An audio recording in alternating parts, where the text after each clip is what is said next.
Hello, and welcome to the end of the school year episode of What's Up, Doc. It was another amazing school year for Red Clay, and I'd like to thank all of you who had a hand in making it so successful. I'm Dr. Amy Grundy, and joining me as always to answer your questions is Dr. Merv Daugherty, Superintendent of the Red Clay School District. Thank you, as always, Dr. Daugherty, for making time during your busy schedule to join us in answering questions that parents, teachers, students, and others throughout the district want to know. So we'll dive right in with our first question.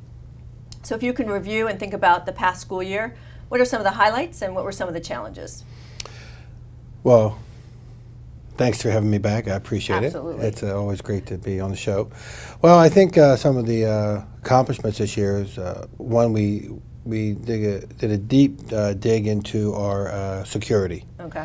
We reevaluated all of our schools. We evaluated our procedures.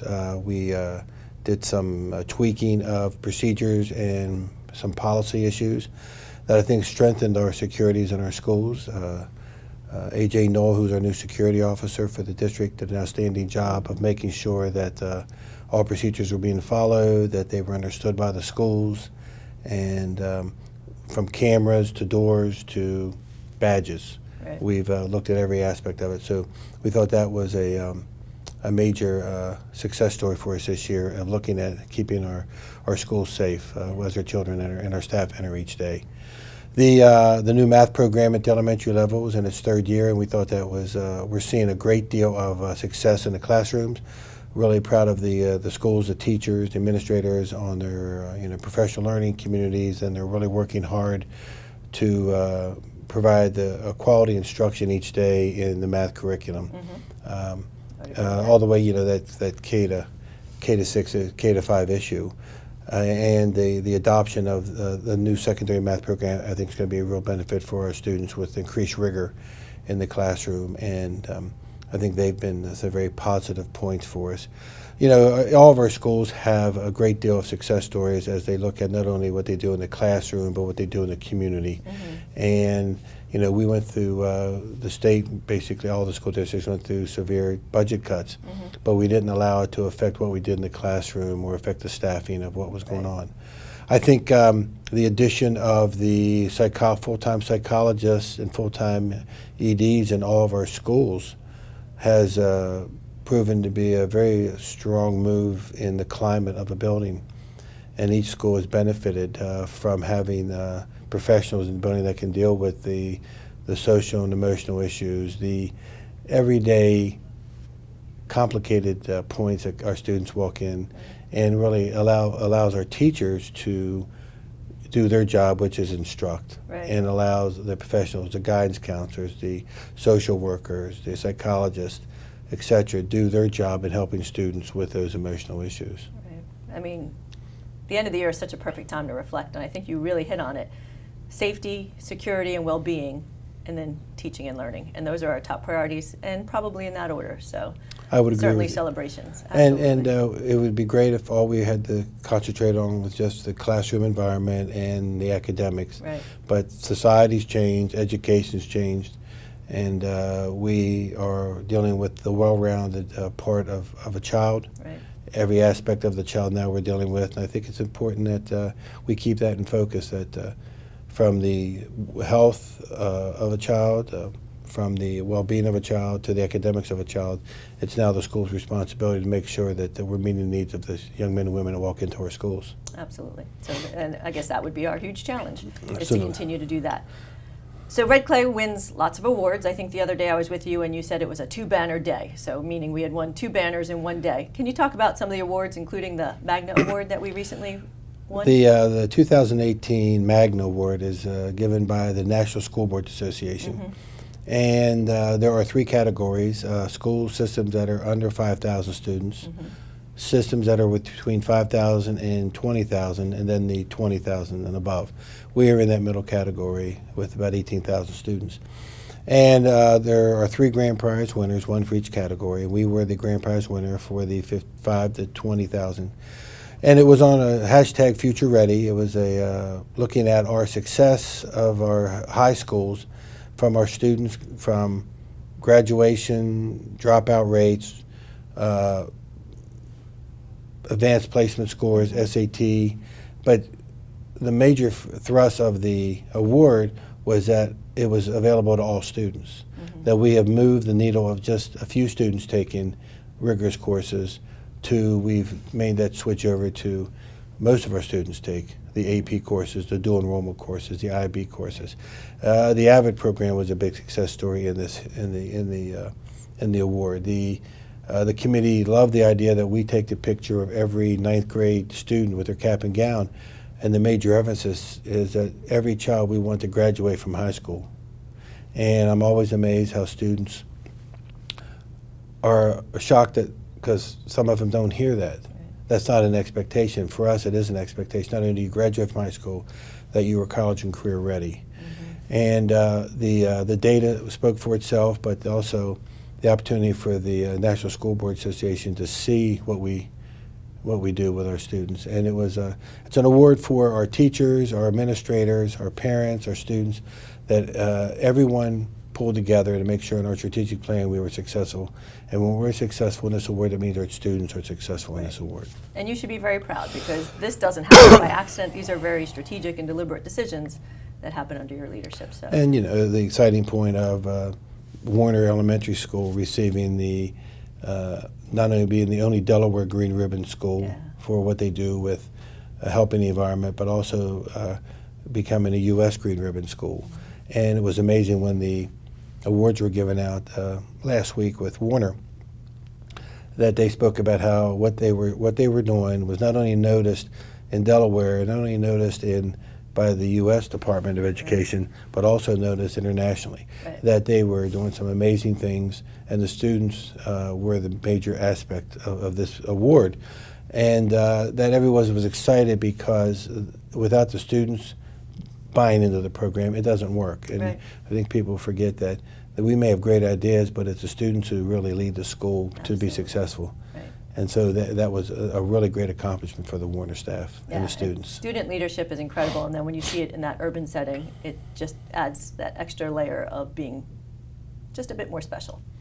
And you know, we talk about a lot of things that our schools do, from Odyssey of Mind winners to Lego League, the robotic winners, to you name it. I mean, schools, I've had a chance to see a lot of school plays at the elementary level where our arts programs are just flourishing with students who, you know, maybe 10 years ago we weren't seeing a lot of productions, and now I can't think of a school that doesn't have something going on that demonstrates the arts of the students. And then I think the fantastic opportunity we had with the Delaware Art Museum to show every child's artwork, which the partnership with the Art Museum is just a fantastic one, which they leave up the artwork in the halls for, I think it's 3 weeks.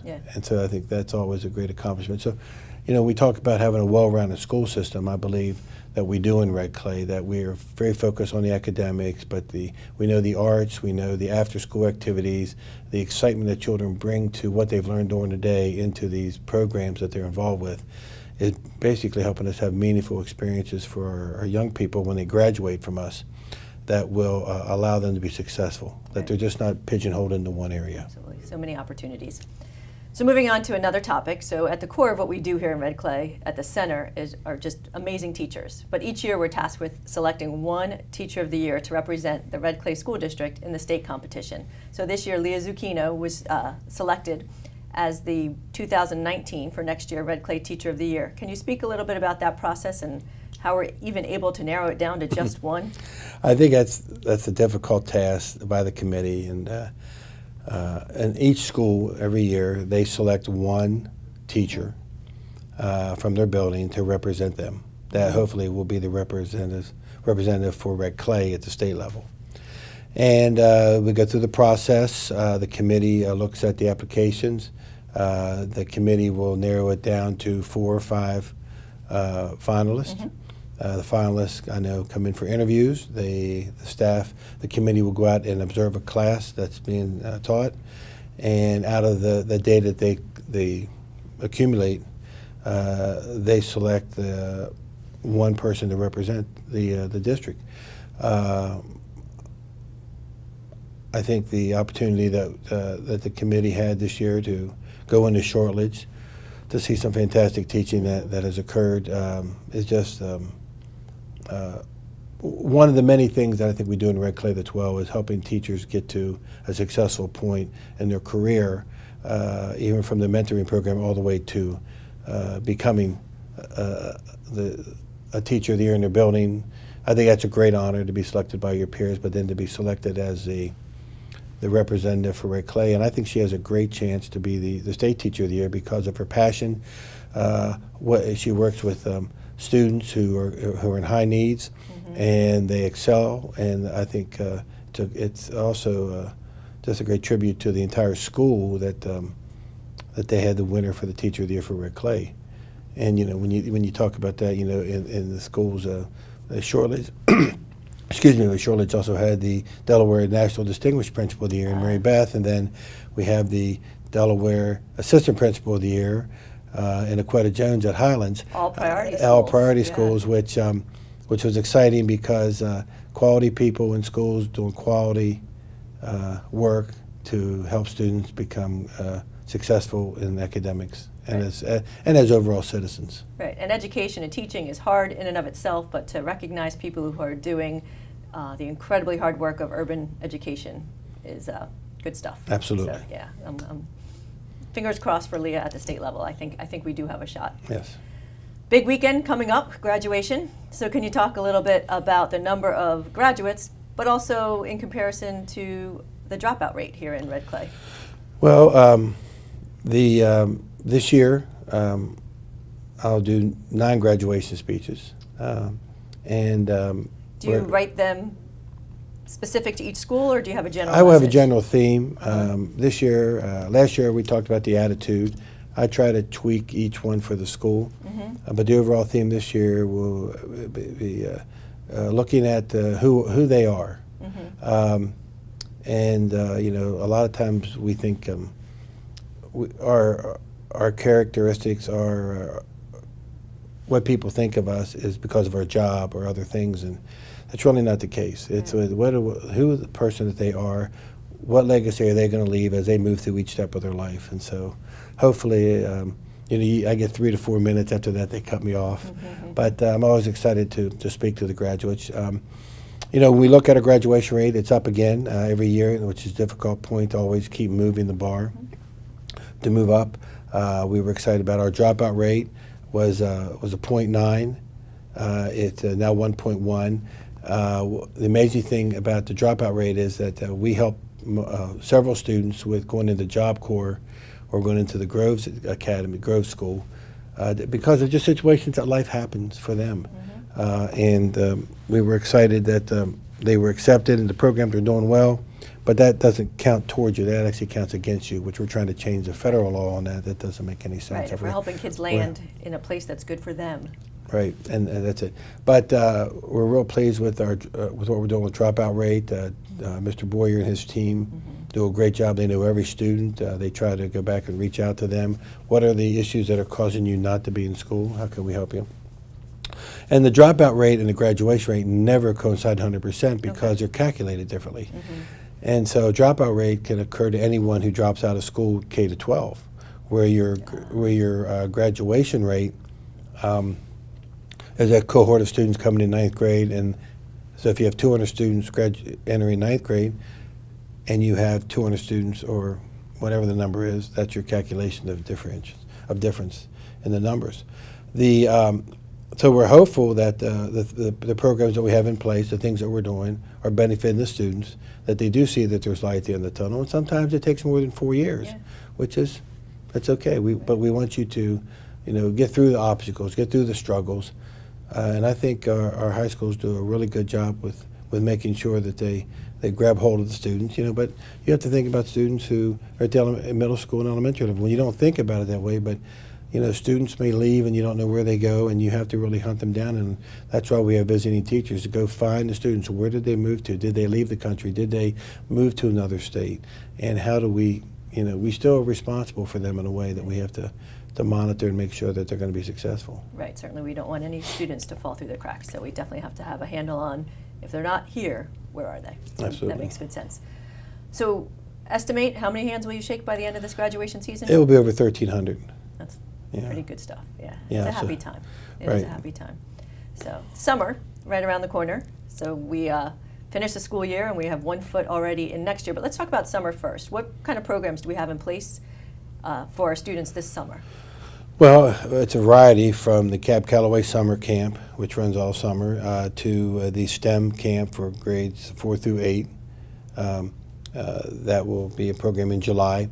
The STEM program is award-winning as well. That's right. STEM program was the Superstars of Education Award winner from Delaware. Yet another banner. Another banner. They did a great job with just continuing promoting. I know this year they're talking about drones and flying drones around, and I imagine sometime in the near future Eddie will be making them, who knows, with the team. Dedicated teachers who love STEM, who want to work in the summer, and we are at capacity. It's 4th and 5th graders and 6th, 7th, and 8th graders, so it's a pretty large program, and most likely about 400 students will be involved. We have the Tyler's Camp this year. We're working with students who are struggling in education that we want to help this summer. Tyler's Camps, in the morning, they're academics, in the afternoon are fun and sports. We're working with summer collaboration on this, and we're really excited about it. It's going to be at Stanton, but about 250 students. Besides, our Meadowwood program, our ESY programs, ELL programs, Boys and Girls Club, Newcastle County camps will be running in our schools. YMCA camps will be running in our schools. So we think we'll estimate about between 5,000 and 6,000 students that we will be working with this summer. I know that our nutrition staff will be working hard because we provide breakfast and lunch to most of our programs. And so that's exciting that I like summer programs. One, our kids are, working on the opportunities of growing and academically, but also they're engaged in other areas, but we're also feeding them. I think that's going to be a wonderful thing. And Tyler Camp's a big initiative for us because we're actually going to be evaluating how our students left our schools, and then at the end of the first marking period, see was there any growth during the summer. Did we control the summer learning loss? And we're helping the state with this data, because when we finish, we'll be able to evaluate all the summer programs, not only in Red Clay, but also with the programs that other people run that our kids go to. Right, because Tyler's Camp is a partnership with summer collaboration. Okay. And so this opportunity is, and we'll be working with 6 or 7 of the centers, like West the End, community centers, right. YMCA, Boys and Girls Club, Hilltop, LACC. So we're going to pull all this data, and then at the end of the first marking period, go back and say, here's what the data says. Did we see your program help our students with academics through the summer? And if we did, what did you do to help us with our children? And if we didn't see growth, what can we do to help your program get better? Because this is no longer siloed. This is everybody working together. And if we're saying we have good programs, then let's have data to say we have good programs. So we're not always really supporting the issue of summer learning, and especially what do we do? That summer slide is like a teacher's worst nightmare. And when you think about, okay, we're really trying to help students and get them to improve their reading, and especially in high needs areas, how do we help our students grow during the summer? And so there are a lot of people that are looking at this and saying, okay, is this going to work? How's this data going to run? And we are just hopeful that we start moving forward with all the initiatives, getting all of the partners involved, instead of everybody working in their own silos. Okay. And we're excited about what's going to happen with everybody working together. Yeah, and that's just one piece of equity, for example, because all kids should have an opportunity for support in academics in the summer, but even more importantly, opportunities for a camp-like experience. And I think that our programs allow for that for many kids who might not otherwise get that opportunity. So Absolutely. That's a big piece of equity. And speaking of equity, I know that's been there's been a task force organized around a plan for equity. Can you speak to that just a little bit and tell us the progress that's been made? Yeah, well, I've been on the bandwagon to really create a stronger equity policy, but also look at an equity officer. During the 9 years as superintendent, we've taken apart programs from the inclusion to ELL to looking at security to our finances, and an opportunity to look at each thing that we do to make sure that we are living by our word, that we are, what are our hiring practices? What does our curriculum look like?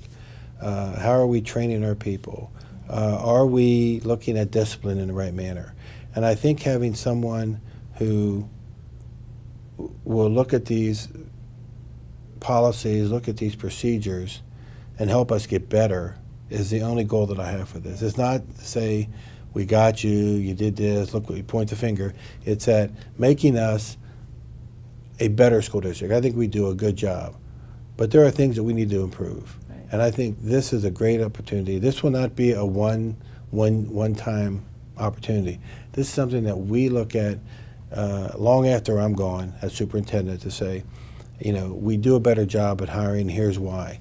We do a better job with making sure our instruction, our textbooks represent our kids that we teach. Mm-hmm. That the things that we do, we understand that we are a very diverse population, and how do we get better of making sure people know that we not only are fair, but we're equitable, and we are continually improving what we do for our children. Yeah, it's a very interesting topic. I mean, we all bring our own backgrounds and therefore our own bias, so I think it's important that we're in tune with that, and then we have strategies to build connections and remove barriers so that we are all, because we're a big organization, so it's important that we're in tune and have the difficult conversations about where we are and where we need to go and what that entails. Absolutely. So. Well, I think people perceive, because we're in Delaware, everything's small. And we're the largest district in the state. And we deal with a variety of young men and women, economic differences, race differences, mm-hmm. cultural differences. Mm-hmm. When you look at what the data says around the country and you look at school districts, once you get to a certain point of size, you should really start to dig into what you do. And I just don't know if we say that we're data driven, that we can say we do everything the right way without examining it. Right. And there's nothing wrong in examining yourself mm-hmm. to say, okay, we do need to do some better things in this area or this department. That's constructive criticism. Here's the research that says how you do it. Here are examples of around the country, because we're not inventing this. This right. is around the country, equity. And it just makes Red Clay a better place. And I think our residents will appreciate what we're trying to do to make sure that we are doing the best we can for every student who walks in our classroom. Right. And I do believe that we are shaping a culture that will support this work. So I think it's, again, we're heading in the right direction. The more we improve, the better it is for Delaware. Absolutely. School's going to end. Students will be on summer break. Do the administrators have some downtime before we dive into next year? Well, they all think they do, but it is a downtime of worrying about the operations of the school. Right. But it's a very busy time for most of us because of making sure we're ready for the 18-19 school year. Mm-hmm. You know, we've already started talking about 19-20 in one sense, but making sure the details, that everything is taken care of, from the budgets to the ordering of supplies, to making sure that our schools are clean and ready and repaired. Are there going to be any big projects this summer at any of our schools? No, this year we've closed, it looks like about 16 of our schools completely to really go through a cleaning. We're going to go through a 2-year rotation of schools that will keep schools open for 2 years and close them for 2 years, and we'll rotate the areas of the schools where they're working, just to make sure that we really get things that are needed repaired or do a deep clean. It's hard to get, for custodians and maintenance people, to get major things completed in a school where they're having instruction or programs for the entire summer. I know we have some libraries that are being renovated this summer, which we're excited about. But I think the opportunity that we have just to really have some of our schools take a breath, because they're used very hard throughout the year, and some of our schools, are 12 months, and we have to give just the school break to relax for that 8-week period. But you were just saying the other day how we've had visitors from the state, including the Secretary of Education, to our schools, and she was very impressed by the condition of our buildings and how well they're kept. Well, we say we have old buildings, but Yep. I think our maintenance and our custodial staff do a great job. They take a lot of pride in their schools. They're well kept. When you think about all the activity that occurs at any level of our schools, and to keep them as clean and as maintained for strong operational services each day, is just a tribute to the men and women who work in our schools.